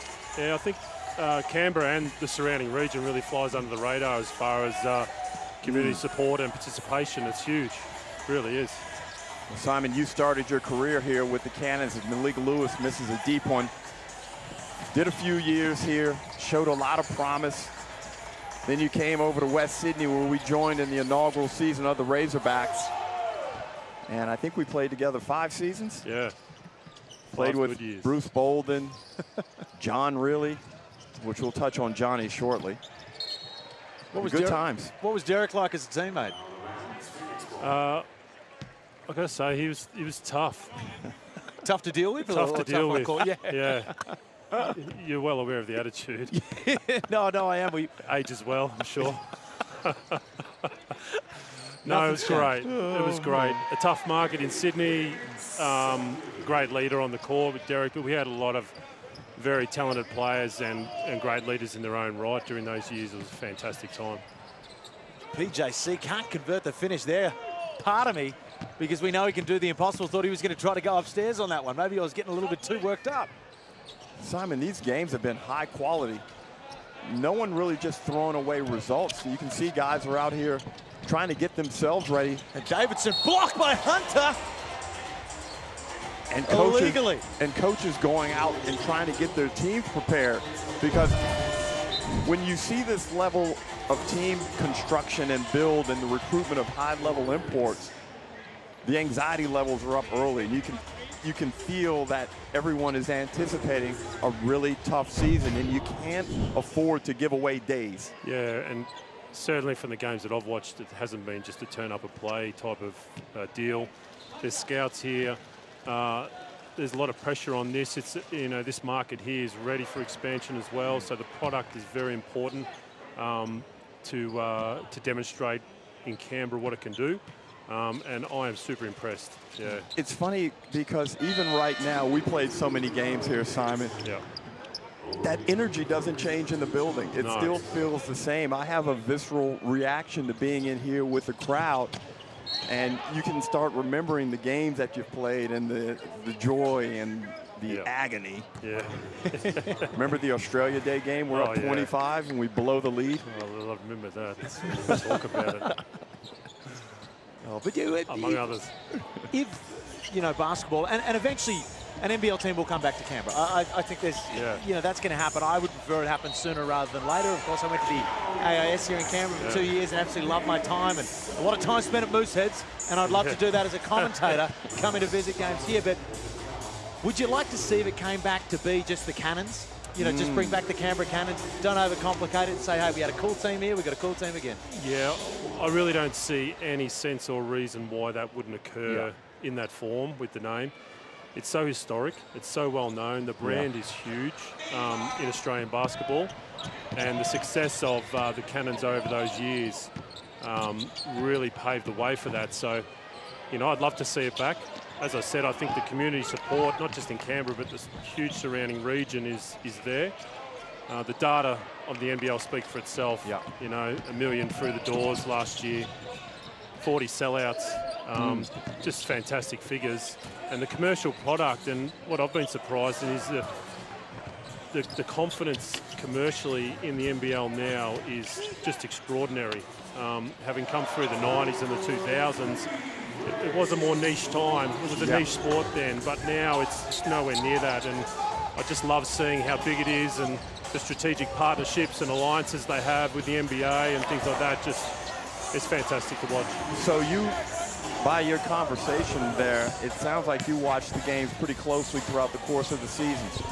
I do. I've been to a few games last season in Melbourne. And watched it, and in touch with a lot of guys and a lot of group chats. So as I mentioned, you're one of the all-time great shot blockers. You, James Crawford, John Dorge. Out of this modern era, who do you really like to see go up and get it? Yeah, I think, you know, I really enjoy watching Hunter play. But I think the game has changed from what, for the game that we came through with. And I don't say that as a negative either. Everything evolves, and I think the game has certainly evolved to, and probably in the 4-5 spot more than anywhere. No one really is stuck in a position now. Everyone can play literally everywhere. Well, I mean, if you look back at your style of play, you are more realistically for how you wanted to play the game back then. You are now suited to this era more. You can step out, stretch the floor. You're supremely athletic, a shot blocker, rim protector, dunker, lob threat. Yeah. And Would you have let me step out, would you? I encouraged you to shoot the ball come more. on. I think where John Really was the one that would be in your ear, pass me the ball. Our buddy John Really.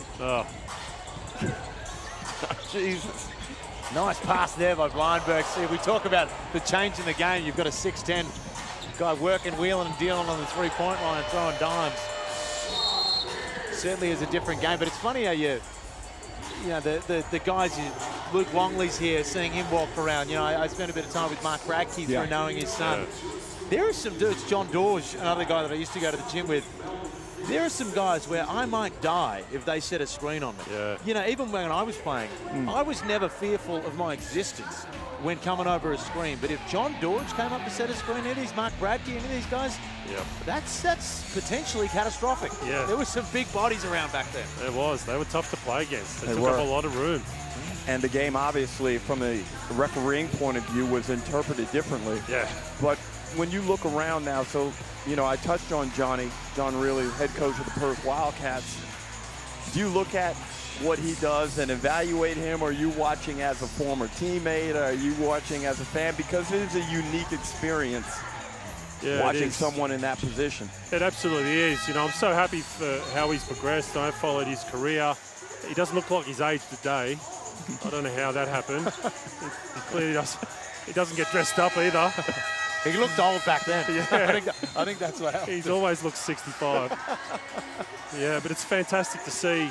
And he does coach the way he used to play as well. You know, he has the same demeanour, which is so familiar. You watch him, you watch how he interacts with the referees, and it's good to watch. And certainly the media. Seen him in a few interviews. He can get You can get a little frosty there. Yeah. Well, Simon, thank you so much for joining us. It's fantastic to have you in the house. And I'll tell you what, hopefully, sooner rather than later, that Cannons jersey is floating around this arena. Absolutely. I'm here for it. Be great. Thanks very much, fellas. Thank you. Thank you, Simon. Great to see you. Simon Dwight. Man, I tell you, just being here in the building, speaking to former legends, I think I might be part of the pitch team to get a team back here as soon as possible. Basketball is alive and well in the ACT. That's fantastic. Tarangi penetrates the seam. 7-point lead to the Breakers. 62-69, a little over 6 minutes. And the Phoenix were able to get that lead down to 1. But then the Breakers went on a 6-0 run to get it back out to 7 points. And Parker Jackson Cartwright playing a big role early in this third quarter. Don't forget about the NBA times NBL Melbourne series. October 2nd, you get the Pelicans Open training. Scan that little QR code in the corner there. That's going to be absolutely fantastic. See that big boy right there, Zion Williamson? Yep. Well, you better have the exit road, but he is coming to Melbourne. And I don't know what seat he's going to fit in, but he's coming. Hey, Felix, just a little tip. I think the plane's going to be pretty nice that they're coming over on. It certainly won't be the one that I came over here bumping and banging around. I was just happy it landed. Sobey tempts it from deep. Nice little pass out to Lewis. Gets into the paint, uses his body, and a nice hand one. And nice use of English or spin off the backboard after he created that contact. Malik Lewis has looked more mature in this game so far. Nice penetration here, and watch that right there. Can't get a direct angle to the spot off the backboard, so he uses that spin nicely. And we do see a really good jump in these next stars when they do come and stay for the second year. Correct. You know, your rate of improvement is very, very quick when you start playing against men. And speaking of that, no Karim Lopez for the Breakers this evening, as he's... you know what, I was so disappointed I didn't want to talk about it, because he's the guy that I'm most excited about this year. And understandable. He looks a little bit taller. Understandable, Looks yeah. like he's got a bit taller. And he was outstanding last year. Bairstow. Nice action. 10 seconds on the shot clock as Isaiah Leafa heaves it up. It won't go, and the Phoenix are out. Mitchell, can he do one better? He can't. Tarangi, one of the players we've highlighted that's going to be so crucial to the Breakers having a successful year. Bairstow's been impressive early. Nice move on the catch. Gives him a little shoulder shimmy and gets to the middle of the floor on Lewis. Creates contact. Smart basketball there by Bairstow. Right here, bang, elbow in. And he'll go to the line to shoot 2. Every time the Phoenix start to make a little bit of a run, New Zealand just do enough to keep that lead around that 7, 8, 9 mark.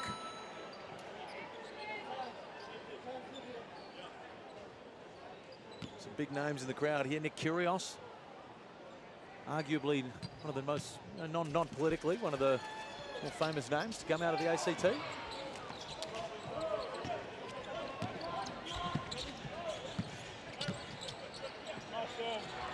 I feel like you're challenging me there to try and come up with someone bigger. I was hoping you'd think of one. Is Why? there any pop stars or anything that have Why would I? You're in touch with pop culture, Derek. Yeah. More so than me. I see you tucked into that phone all the time, browsing the websites and whatnot. You've got your ear to the ground.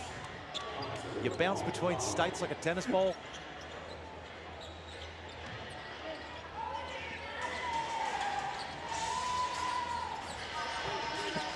Rip.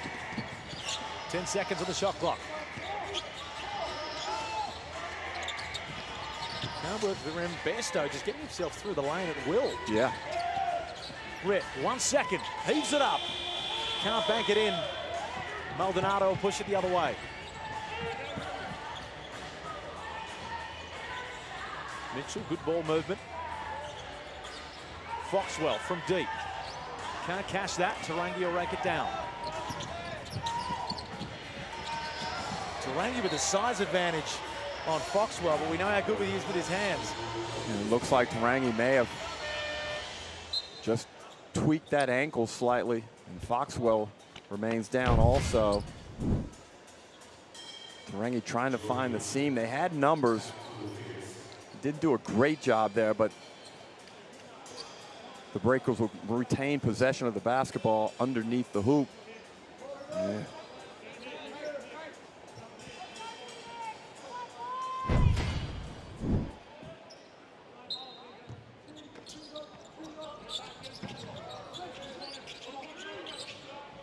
Liafa up top. Works off Darling. Darling turns down the original shot, gets another look at it, can't complete.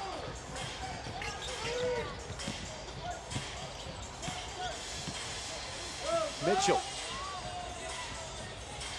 Maldonado gets it back up top. Glover finds the lane. Looks to get a fair amount of contact. And the referee disagrees. And not only that, to rub salt in the wounds, we're going to send it the other way. We'll get a good look at it right there. Ooh, you know what? It may have been cleaner than it originally looked. And Hunter not as much of a factor. He hasn't scored in this second half yet. And one of the things that Phoenix need to improve upon, last season when guys were scoring well in the offensive end, they didn't always stay focused on that task. And we're seeing signs of that again here, as they haven't really used Hunter in the pick and roll and getting him the dive opportunities as Glover goes down, and he is hot. Darling from the corner. Can't finish him. Bairstow will tip it out. We're going to get a flop warning.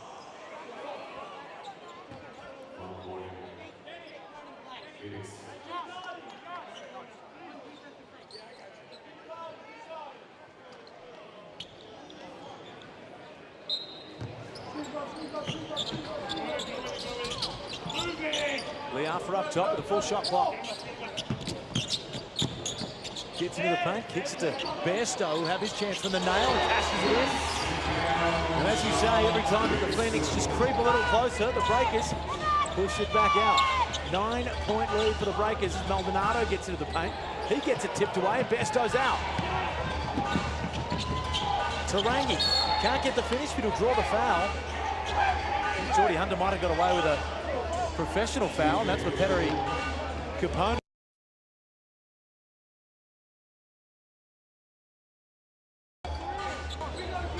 Bairstow doing a good job in this game.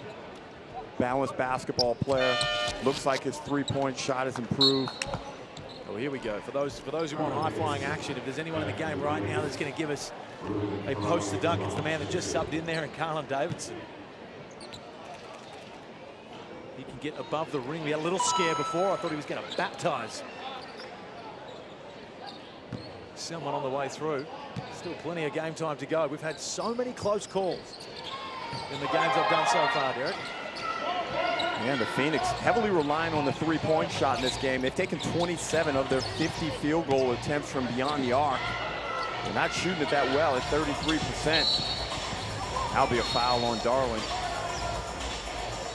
Well, foul there, but Darling and the Breakers have done a good job, as you said.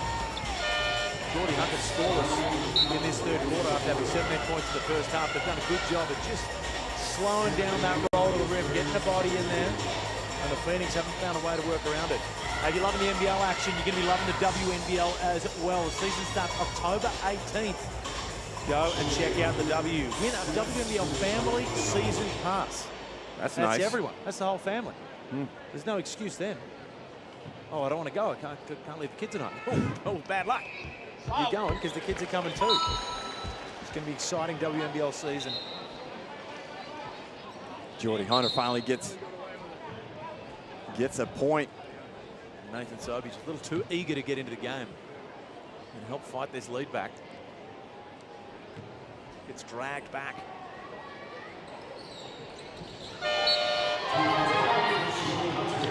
Hunter gets it back to single figures.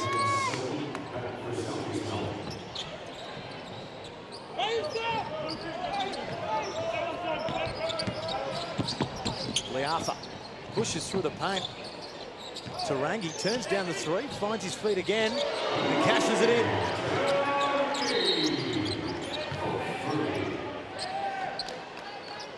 Southeast Melbourne trying to apply pressure up the floor, and the Breakers made use of a good screen just on the offensive side of half court. Created a little mini advantage and made Southeast Melbourne pay with good ball movement. Hunter up top, countered by Menenga. Foxwell surveys, gets to the middle, floater. It's good, and the foul. Nice. Tough kid. Behind the back move. Now he's got him on his hip, and even though he's a small player, he plays bigger than what he actually is. That's a very athletic defender. And Foxwell, you know, he was the NIL in the college system. He was getting offered some big money to go over there. And he said, no, you know what, I'm going to stay at Southeast Melbourne, which is a credit to the organisation. And, you know, it would have been tough for them to put a heap of work into the kid. And then, obviously, there's a lot of money available over there. And that US dollar... It's going a long way right now, Felix. It's going a long way right now. So if someone's offering to pay me USD, I don't care what I'm commentating. I'm going over there to commentate it. And he turned that down. He said, I want to stay with Southeast Melbourne. I want to stay with Josh King. Well, he's focused on his career development and his growth as a basketball player. And he gets it back there. Nice little pass there to Maldonado. What was that call? Not sure what the exact call was. We don't have the luxury of too much replay in the preseason, but whatever happened, the Breakers have come up with it. 9-point lead. Menenga, guarded by Hunter. Doesn't look to make a move and turns it over. Foxwell finds Hunter on the nail. He'll get it back. Hunter is like the matchup with Menenga. And looks like that could potentially be a professional foul. No, Federer confident, arguing for the second time that he wanted one. He's not going to get it there, and might have just got away with one potentially there. Derek? Yeah, no doubt. I think in the regular season you'll see that one blown. But for now, it's just over the foul limit, so he'll go to the free throw line anyway. Correct. To shoot 2 here in this third quarter has not been as sharp as the first half.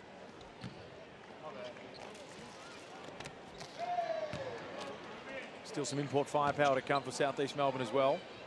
John Brown unavailable for this evening, or he'll have an impact when he gets out there. He will make his physical presence a part of every basketball game. Strong pedigree for some big European clubs.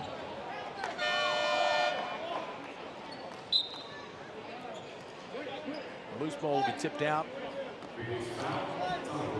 And a foul call, head-high contact. As Menenga will make his way to the free throw line.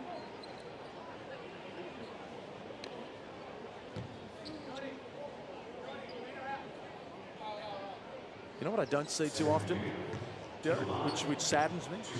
Fill me in. There's a lot of jerseys in the house tonight. Yeah, there's some Canberra Cannons jerseys, Liberty Giants jerseys. It's not a West Sydney Razorback Rucker jersey. Yeah, I think we'd have to venture down to Parramatta. Oh, I can guarantee you there'd be some there. Leichhardt, Liverpool. Hanging in the rafters of some venues as well, I can imagine. Sobey. Nice finds pass. Hunter. There's a little of the action that we saw in the first half.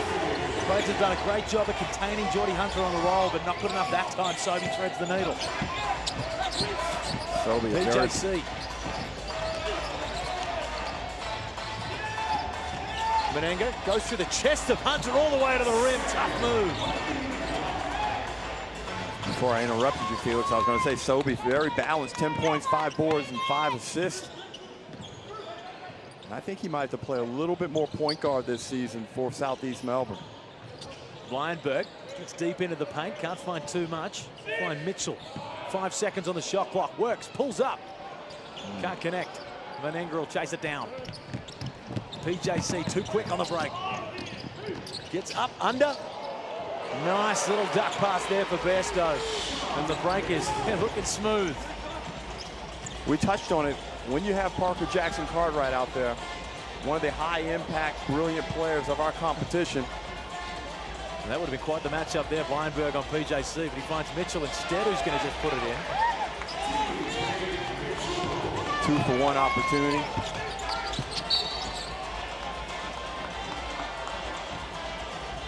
Foul off the ball. Sam Menenga's going to go to the line, and you look at the foul trouble for Geordie Hunt. 21 points on the night, but that was the issue last year for him. It was staying on the floor. He's a guy that uses his arms, he's quite physical, and he gets himself into some unfortunate situations, foul trouble, missing a large chunk of the game. Now, last year, there was no real backup for Geordie Hunter to come in. And Gorjak Dak will sub in now, and these are moments where he can influence stretches of play for Southeast Melbourne. I've always liked his potential. He's had a tough time maintaining quality health throughout the course of his brief career, but the length is there, the athleticism is there. Sobey. Weinberg tries his luck from deep, can't finish. He's certainly not shy, is he? Got 9 points and 4 assists. The referee's going to find a rebounding foul. Yeah. On this one and send DJ Mitchell to the free throw line. 4-second differential between the shot and game clock, so no matter what, the Phoenix should look to get, barring an offensive rebound, get one more look at it. Mitchell converts the first. And I'm going to call it now, Derek. Yeah. I think this game's going to go down to the wire. I think we are going to have a close finish, so stay tuned. DJ Mitchell certainly doesn't help my cause with that missed free throw. PJC will just take his sweet time up top. Guarded by Sobey. 10 seconds on the shot clock. Works. Ooh. Nice hesitation, gets into the paint, points Menenga, a nice block there by Sobey. 5 seconds remain. Weinberg steps back in the corner. That's no good. A big block there by Nathan Sobey when it looked like a surefire dunk. An 11-point lead to the New Zealand Breakers. 86 points on the board. Josh King will not be happy with that, but you can imagine Petteri Koppinen will be happy with what he's seeing. Great action there above the rim. Sobey doesn't give up on the play and gets it off the backboard. Outstanding basketball. That's a tough move. A great job from Gorjok Yak to step up and prevent the PJC easy lay-in. Good team defense there, but it's all been the Breakers. 11-point lead. Yeah, and right when it looks like Southeast Melbourne are trying to eat away at this deficit, it's either Bairstow or Brockington or Parker Jackson Cartwright that continue to make plays, keep this lead out around that double-digit mark. Breakers doing a good job from the field at 55%, shooting it at 39%, not over-reliant on the three ball. I think it's a smart way for them to play. And that's a lot of the reason for this nice, comfortable lead going into the final stanza, Felix. Oh, there you see Loma Munro. Lifestyle and fashion influencer, all the big names are out here at the NBL. We've got Nick Kyrgios, Loma Munro, it's all happening out here. Derek, the ACT is the place to be. Well, obviously, we've got nowhere else to be. You come for Parliament House and you stay for the basketball, which I'll be doing a tour of tomorrow. Love a bit of political history. Is that right? Yeah, I've not been to Parliament House in a few decades. Yeah, well, you get a humbling feeling when you're in places where such decisions of magnitude are made that have such impacts on history. You know, I'd love to go and do a tour of the White House, all that sort of stuff. You know what my favorite place in the world is? Tell me. The Dallas Book Depository. It's where John F. Kennedy was shot from. I find it such an amazing place to just sit and stand and realize, you know, a tragic event, but history changed from there on. But that's besides the game. If anybody wants to hear any more of that, tweet me or something on that. Well, I've really enjoyed just walking around the city, down to the lake, to get the views of, as you mentioned, Parliament House. And the people are uber friendly. They certainly are. Fourth quarter action is underway with an offensive foul. And Menenga pleading his case, certainly not happy with that. I thought it was a good call. There's been a couple of hard screens in this for preseason action. That's an illegal screen. You can understand Menenga when you're in the moment there. It did look like he was planted, but upon replay, certainly moved. Glover off the screen. Lewis hasn't played a huge role since the opening quarter. Glover crosses back. Sobey, 10 seconds on the shot clock. Sizes up PJC. Pulls. Can't complete. And Foxwell, what preseason? He's playing like this is game 5. Menenga, guarded by Gak. Spins back. And Gorchok Gak will wrestle it out of his hands. Menenga with 15 points, had a solid game, but back-to-back turnovers. And I think he will be coming out of the game. Lewis sizes up, guarded by Tarangi. Nice finish, can't complete it though. PJC out on the break, pulls up. Cash. So tough with great touch in the mid-range, especially going to his left hand. We've seen him torch teams on the regular as they allow him to get left. He tries to apply some defensive pressure on Foxwell. 13-5-5 as he leaves Foxwell. And Foxwell leaves PJC in his wake. 13-point lead for the Breakers.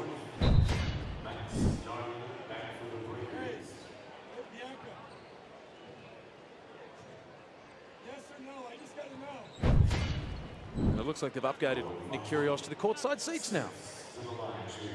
Probably the smart move for a man of his stature. Can't have him up in the bleachers. Foxwell converts the first.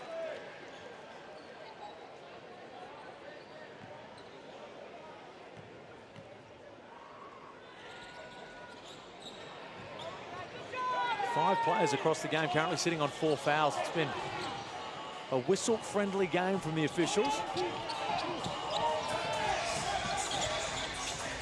Rockington back into the contest. He'll find Tarangi on the outside, who's swish. And Tarangi's been very effective today. 13 points. Had a really good clip from deep. Rockington can't come up with it on the steal. Glover will find it. Can he punish them? He does. Still some life in the Phoenix. New Zealand have done a great job of just answering back at every punch that the Phoenix have thrown. They can't do it this time. Glover comes up with it. Pesky defense by Foxwell. Nice pass there from Foxwell in the corner to Malik Lewis, who goes upstairs.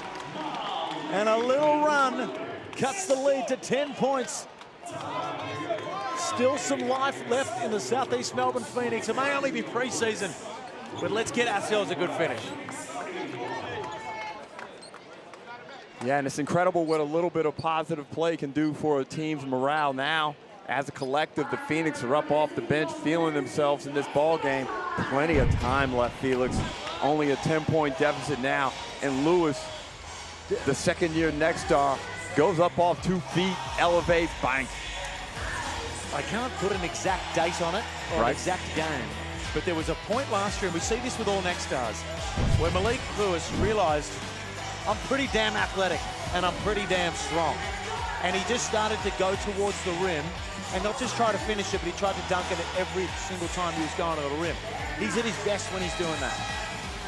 Yeah, and there's kind of a unwritten rule, whether you're in tryouts or games, preseason, regular season, try to dunk everything. Go aggressively, stick it. So often, dunking is such a violent act that even the slightest bit of contact looks like more contact than it actually is to a referee. Go strong. Assert yourself. That's it. Assert yourself, young man. Little under 8 minutes remain. Plenty of basketball to play here. The Phoenix just starting to claw their way back in. Let's see what New Zealand have drawn up out of this timeout, Felix. Rockington trapped in trouble. Foxwell's got his hand on it. And the travel. At least twice. He might have got away with one on the start there, didn't he? But good job by Josh King to get his team blitzing. They went after it in the backcourt with a trap, and then they get Brockington there and cause a lot of consternation, turnover. And this sort of stuff is fantastic gameplay, situational basketball for both these teams in the preseason as Sobey works his way through the chest of Besto, puts up a wild one, can't finish. PJC. Ooh, looks to have just copped a shot, hopefully not in a rib that he's had a bit of trouble with, I believe, in the past. Looks to be just a little stinger in the solar plex. Looks like he'll be all right. Brockington working up top, 4 seconds on the shot clock. Finds Darling, heaves up a prayer, can't finish, and Foxwell. Tough rebound by Foxwell. Foxwell into the paint, goes up, nice finish. Soft touch from Owen Foxwell. 8 points on the night. PJC will draw the contact, still looks to be a little concerned with his rib area. Well, yeah, he missed extended time last season with the rib condition. I don't know if that's the same side where he sustained that discomfort last year, but doesn't look good for tonight. Doesn't look like a long-term problem. Certainly doesn't. He'll check out of the game. You'd be surprised if you see him back out there. Britt, nice little move. Oh, boy. Can't caress the finish in, but it was a nice Euro step. Lewis in transition, finish, and here come the Phoenix. 6-point lead. Whittled down from 15. Breakers, they're going to have to run out the rest of the game this remaining 7 minutes. It looks like without PJC, but now we see him check it in. And now he's being brought back. I think Pettery's just said, you know what, it's probably not worth the risk, but he's such a competitor, he wants to get back out there. Much needed bucket there to push it back out to 8 by Taylor Britt.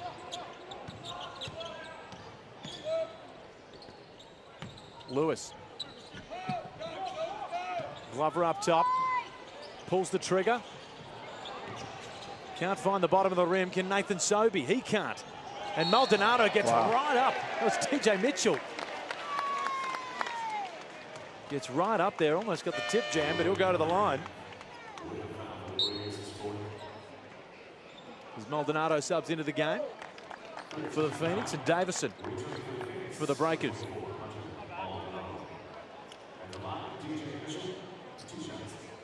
Mitchell at the line to cut the lead to 6.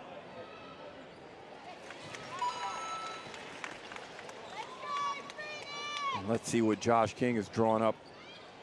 Often coaches like to go into some type of special defense after a made free throw. And they're up the floor. More of an opportunistic looking. If something presents a trap, they'd go for it, but nothing really eventuated. Brockington, well guarded by Glover. Davison out of options in the corner. Well guarded by Sobey. Finds Tarangi, who goes up. Can't finish the first time, but he'll get his own rebound. Good pressure there by the Phoenix.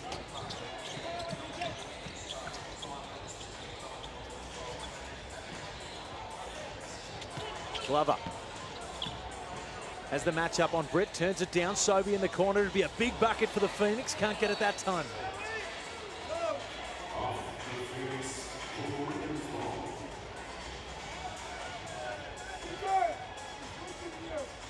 Breakers ball. They've just been able to stifle this run as we reach the halfway mark of the last quarter.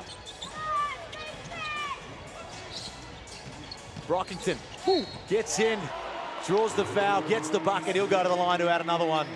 And just like that, the Phoenix's little run has been extinguished. Certainly a nice move there by Isaiah Brockington. And defensively, the Phoenix not communicating with the defender on the ball. Allow him to get straight to the cup. Late, weak side help. NBL taking on the EuroLeague Giants, the Sydney Kings and the Adelaide 36ers. Daly, Branch Cotton, Kendrick Davis, superstars in action. against some of the biggest teams in world basketball. Make sure you get online and get those tickets, snap them up. Lewis threatens from deep, decides to go to the rim, uses his body. That's a strong grown man move. And with the left hand. Toby, a lot of pressure up the floor.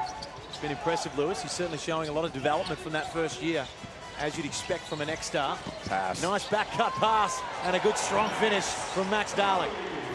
I like Britt. He's doing a good job out there when they take PJC off the floor. Taylor Britt playing with a lot of confidence.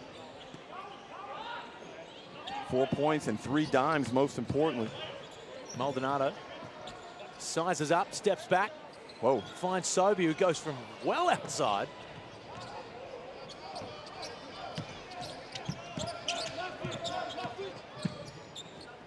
Tarangi has the matchup. And the referee just finds a whistle and looks back to the Phoenix bench. Just relax, he says. Relax, it's preseason. I don't want to whistle you for a bench tech. But I will. Yeah, Menenga back in for Darling, probably to close this one out. And Foxwell back in for Glover. Phoenix needs some stops and conversions. Menenga, guarded by Lewis on the block, spins back, tough move. But finishes off.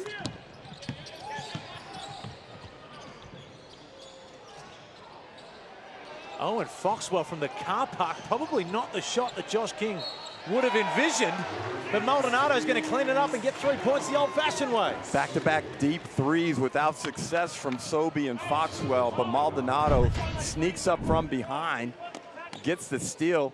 I just praised Britt, but that's inexcusable for a point guard not to be aware of what's going on the floor, and then gives up the and one. Phoenix hanging around. And your prophecy that this was going to be a close game is still alive. They're still there. Barely. I'm no expert in body language, but Josh King, for a guy who's usually running up and down the sideline, you can see he's a little disappointed. A little? With a couple of those shots down the stretch that we've seen from the Phoenix. Brockington works, gets into the paint. Nice finish. He's nice. Brockington certainly proving his wares in game one. That was a high-quality finish. Maldonado dared to shoot it from the corner. And Lewis showing much improved physicality and strength this season. Well said. 5 seconds on the shot clock. Foxwell's got to find something to do with it. He finds his teammate in Sobey, who just rattles it out. Great hustle. Maldonado, can he cash a triple? He can't. The Phoenix just cannot find the bottom of the net in this final stanza. Britt, who's been impressive, finds Brockington, who's just had his way in the paint. He pulls up, bounces around, bounces out. Foxwell will push it the other way.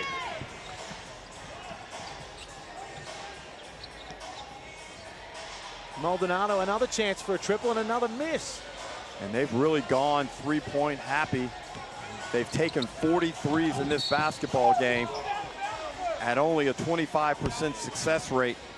Now, we understand at this point in the game, down 10 with 2:11 to go, yeah, you got to push it a little bit, but I thought maybe, you know, at earlier stages in the game, the decision-making with the shot selection wasn't the best. Well, they went on that nice sort of run where they had a couple of traps in the backcourt, and their full-court pressure looked like it was causing a bit of trouble for the Breakers, but you know, this is game one of the official preseason. They're going to go back and get some real good film here, and I have no doubt that this Southeast Melbourne team is going to be a good contending team this season as Menenga rubs a bit of salt in the wounds. Yeah, well, that's the Kiwi dagger right there. The Kiwi dagger, as opposed to the Aussie dagger. I was unaware it was a different tool. Yeah. Sobey finally finds the bottom of the net. It's been a long time wanting in this final quarter. 10-point lead to the Breakers. Nothing's impossible.